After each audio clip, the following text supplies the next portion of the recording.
Está sem som. Alô. Senador, boa tarde. O que o senhor está achando até agora da oitiva do senhor Cristiano?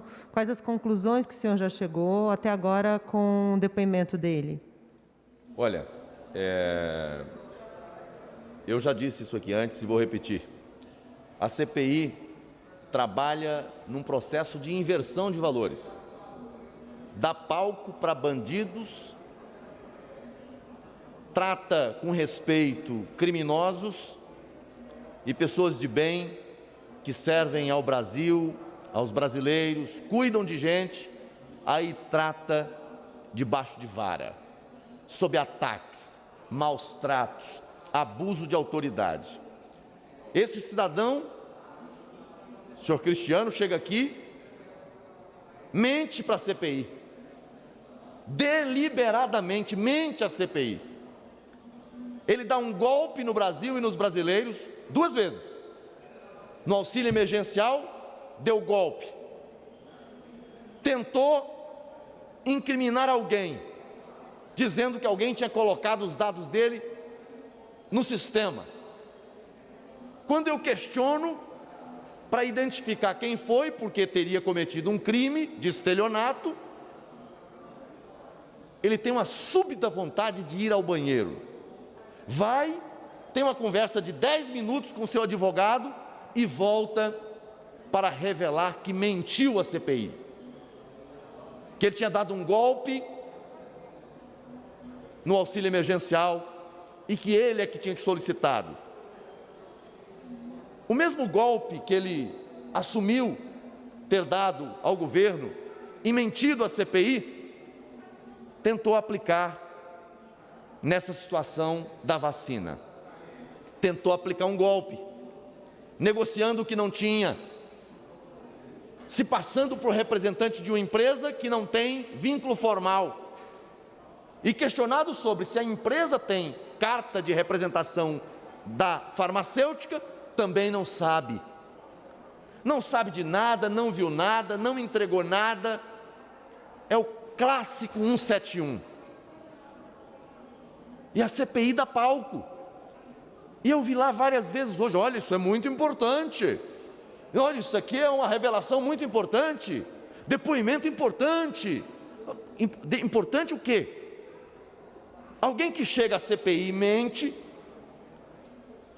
e depois volta atrás e diz, olha, eu menti. Vem cá, ele mentiu sobre o quê? Qual parte do depoimento dele é verdade? Os arautos da CPI, aqueles que não querem investigar a corrupção de verdade, que querem ficar rodando em circo, para criar narrativas contra o governo do presidente Bolsonaro, já escolheram, ficaram do lado dele. Eu disse ali, o que Vossa Senhoria acaba de fazer aqui, é caso de prisão em flagrante, mentiu a CPI. Vocês viram quem foi que saiu em defesa dele? Não, não pode prender, não. O grupo do G7, vê se pode. Como pode a inversão de valores? E olha que eu não ia pedir a prisão dele, como não pedi. Eu disse que era caso de prisão em flagrante, pela mentira. Por muito menos o presidente da CPI mandou prender. Por muito menos o relator ameaçou de prender. Por muito menos outros integrantes pediram prisão. Ali num flagrante caso de falso testemunho. Não, não pode prender não, não vamos fazer isso não. Coitado, ele se equivocou. O Brasil está vendo, o Brasil está assistindo esse circo de horrores. E aí, o relator não estava lá para dizer que isso é importante. Isso é importante. Não, isso, para ele isso não é importante. Apenas a versão que acusa o governo é importante. A versão em que ele revela ser um criminoso, essa não é importante. Então, a CPI, até aqui, tem tratado... O Brasil assistiu hoje aquilo que eu estou denunciando desde o começo. Gente que chega na CPI, mente descaradamente, acusa sem provas. O que me parece O que me parece, e ele disse isso lá, que ficou revoltado porque não aceitaram negociar com eles, porque não aceitaram fazer o contrato. Eu perguntei, você fez negócios com prefeituras e governos Brasil afora, quantas vacinas você entregou? Ele disse que não sabia, porque essa parte não é dele. Quem negocia o que não tem vai entregar o quê? É um trambiqueiro. Agora, me admira alguém dar atenção para um cidadão desse. E sobretudo a CPI. A CPI abre mão de investigar o que aconteceu no consórcio Nordeste, o que aconteceu nos estados, para ficar aqui horas e horas dando ouvido a um trambiqueiro, trapaceiro, estelionatário, que confessou um crime diante das câmeras e do Brasil inteiro ali, e dizendo, não, nessa parte eu menti. E sobre o resto, falou a verdade? Não tem crédito, não é digno de ser tomada como verdade nada do que ele disse ali. Infelizmente, lamento que a CPI se preste a esse papel. Infelizmente, é isso que nós estamos assistindo nesse momento, no âmbito da CPI. Não querem investigar a corrupção de verdade. Querem dar palco para esse tipo de gente que acusa sem prova, que mente descaradamente em nome de um objetivo, sabe-se lá o quê? O da CPI e de alguns ali eu sei, eleitoral, mas não é esse o papel da CPI. Senador, ontem o presidente do Senado, o senador Rodrigo Pacheco, leu a prorrogação da CPI por mais 90 dias. A CPI começou dia 27 de abril desse ano.